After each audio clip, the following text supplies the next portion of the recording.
Ella, que solo quería ser vista, sin afán de coronarse, como la única en la lista.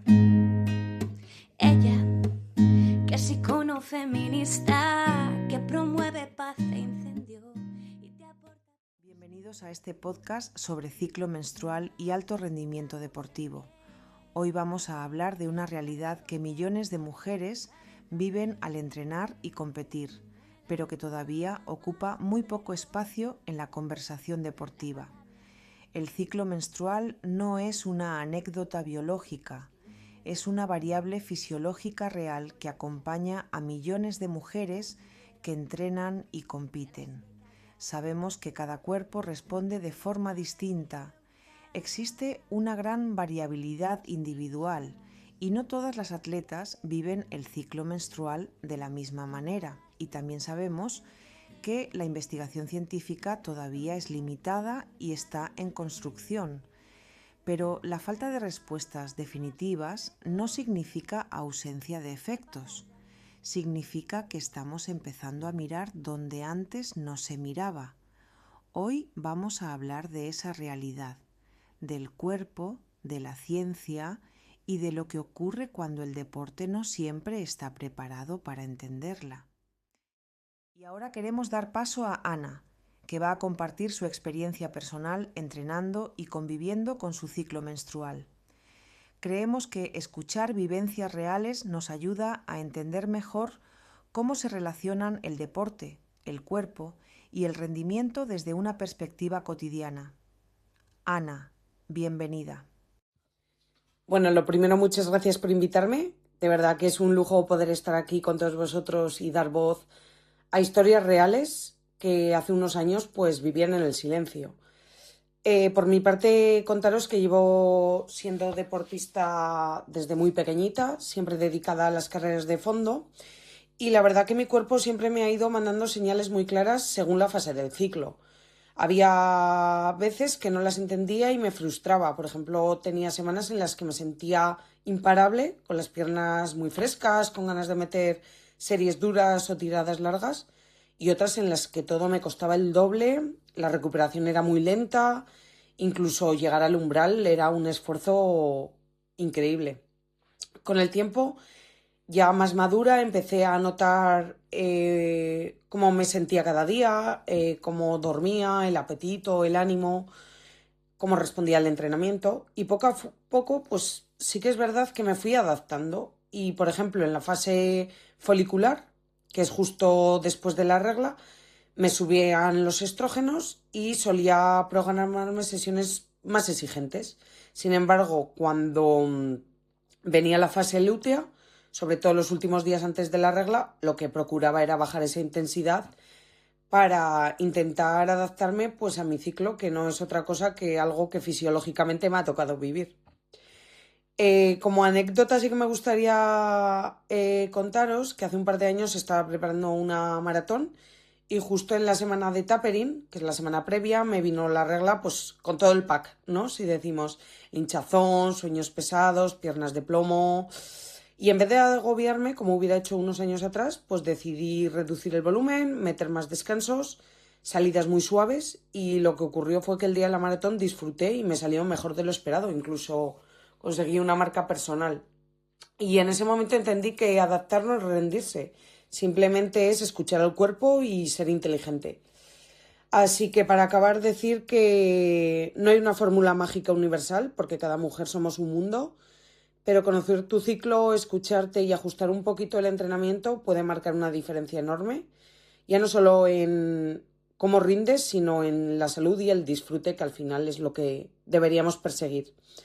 Así que nada, gracias otra vez por el espacio y por visibilizar estas situaciones.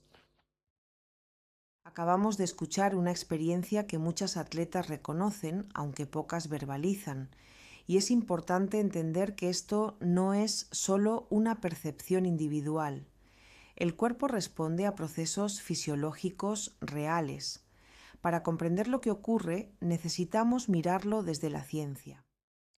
Si miramos el ciclo menstrual desde dicha perspectiva, vemos que no es un proceso uniforme, sino que está dividido en fases con características hormonales muy distintas, y esto tiene un impacto directo en el rendimiento deportivo. En la fase menstrual, los niveles hormonales están en su punto más bajo. Muchas deportistas pueden notar menor energía, más sensación de esfuerzo ante cargas habituales y cierta reducción en la capacidad de generar fuerza máxima. Además, los procesos inflamatorios y el malestar pueden afectar la calidad del entrenamiento. No significa que no se pueda rendir, pero el cuerpo puede percibir el esfuerzo como más exigente. Con la llegada de la fase folicular, el aumento progresivo de los estrógenos favorece un entorno más propicio para el rendimiento. Se ha observado una mejor respuesta a entrenamientos de alta intensidad, mayor capacidad de adaptación muscular y una recuperación más eficiente. Es una etapa donde muchas atletas reportan sensaciones más estables y mayor disposición para el trabajo explosivo. En cuanto a la ovulación, el pico hormonal puede coincidir con momentos de alto rendimiento potencial. Sin embargo, también se producen cambios en el tejido conectivo que podrían incrementar la vulnerabilidad articular, especialmente en disciplinas que implican saltos, giros o cambios bruscos de dirección. Finalmente, en la fase lútea, el aumento de progesterona eleva la temperatura corporal y modifica el metabolismo energético. Esto puede hacer que el ejercicio intenso se perciba como más demandante y que la fatiga aparezca antes, especialmente en esfuerzos prolongados. Por eso, más que hablar de fases buenas o malas, la clave está en comprender que el rendimiento femenino es dinámico. Integrar el ciclo menstrual en la planificación no es una excusa, es una estrategia basada en evidencia científica para optimizar el alto rendimiento.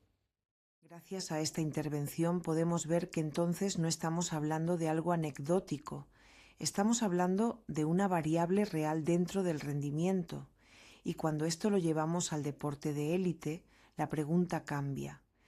¿Qué pasa cuando competir depende de 1000 detalles? ¿Y uno de ellos no se está teniendo en cuenta? Escuchemos a Jimena y la información que nos trae sobre la realidad olímpica. Hasta ahora hemos hablado de lo que dice la ciencia, pero ¿qué pasa en la realidad olímpica? ¿Qué viven realmente las atletas? Los estudios muestran que la mayoría de las deportistas olímpicas perciben que el ciclo menstrual influye en su rendimiento y no se trata solo de dolor físico, sino también de fatiga, cambios en la percepción del esfuerzo y en la recuperación, que varía según la fase del ciclo, como ya nos ha comentado anteriormente Laura. Sin embargo, aunque muchas atletas son conscientes, el ciclo menstrual sigue siendo un tema poco visible, tanto dentro del alto rendimiento como dentro del deporte en general. Muchas deportistas explican que no se sienten cómodas hablándolo con entrenadores o gente del cuerpo técnico, y eso hace que acaben gestionándolo solas y normalizando competir con molestias. En contextos de competiciones importantes, como los Juegos Olímpicos, aparece además el miedo a sangrar, manchar el uniforme o perder la concentración, pudiendo generar ansiedad en momentos importantes dentro de la competición. Por eso, una práctica muy común es la manipulación del ciclo mediante anticonceptivos hormonales, para evitar tener la menstruación durante la competición. El problema es que, en muchos casos, estas decisiones no se toman con un seguimiento individualizado o de manera frecuente, sino como una solución para adaptarse al calendario deportivo, tomándose únicamente en esas fechas, pudiendo generar efectos secundarios. Además, los estudios señalan que el mayor impacto del ciclo se percibe más en el entrenamiento que en la propia competición, y aún así faltan protocolos y apoyo para integrar el ciclo menstrual en la planificación. En resumen, la realidad olímpica muestra que las atletas se adaptan al sistema, cuando debería de ser el sistema el que se adapte a ellas. Después de revisar la evidencia y escuchar experiencias reales, nuestra conclusión no es que el ciclo menstrual determine el rendimiento, sino que forma parte del contexto en el que ese rendimiento ocurre. No estamos hablando de una limitación inherente al cuerpo femenino. Estamos hablando de una variable biológica que ha sido sistemáticamente ignorada dentro de un sistema deportivo construido en gran parte sin tener en cuenta a las mujeres. Sabemos que existe una enorme variabilidad individual. No todas las atletas viven el ciclo de la misma manera, pero reconocer esa variabilidad no significa negar los efectos fisiológicos, sino aceptar que el alto rendimiento necesita enfoques más precisos, más personalizados y más humanos. La investigación todavía es escasa, fragmentada y en desarrollo, y precisamente por eso es urgente seguir investigando, no para patologizar el ciclo, sino para integrarlo con naturalidad dentro del entrenamiento, la competición y la preparación deportiva. Ignorar el ciclo no lo elimina, solo mantiene una desventaja estructural que obliga a las atletas a adaptarse solas a un sistema que no fue diseñado pensando en ellas. Creemos que el verdadero avance no está en competir a pesar del cuerpo, sino en construir un deporte que entienda el cuerpo como parte central del rendimiento, porque la igualdad deportiva no consiste en fingir que todos los cuerpos funcionan igual, sino en crear condiciones donde sus diferencias no se conviertan en desventaja. Gracias por escuchar este podcast. Hablar del ciclo menstrual en el deporte es hacer que esta variable exista. Ojalá el alto rendimiento del futuro no tenga que competir en silencio. Ojalá hablar del cuerpo sea parte del entrenamiento y no una excepción, porque cuando entendemos el cuerpo, el rendimiento deja de ser una lucha y se convierte en conocimiento. Nos escuchamos. Este podcast ha sido realizado por Ana Nuño, Jimena Casado, Laura Delgado y Marc Soto. El logo es un diseño realizado por Lorena M. Vicente Domínguez, más conocida en redes como @y_punto. La canción ha sido compuesta y cantada por María Ferrezuelo Caro. Puedes encontrarla en TikTok como @sir_mer. Esta idea original forma parte de un proyecto creado por el Grupo de Alumnado de Acción Feminista y Coeducación de la Facultad de Formación de Profesorado y Educación de la Universidad Autónoma de Madrid. El podcast se enmarca dentro del proyecto de innovación docente Campus Coeduca #Gafas para la Igualdad, cuyo objetivo es la creación de un podcast coeducativo en la UAM como instrumento de transferencia de conocimiento con perspectiva de género e interseccionalidad. Gracias por escucharnos.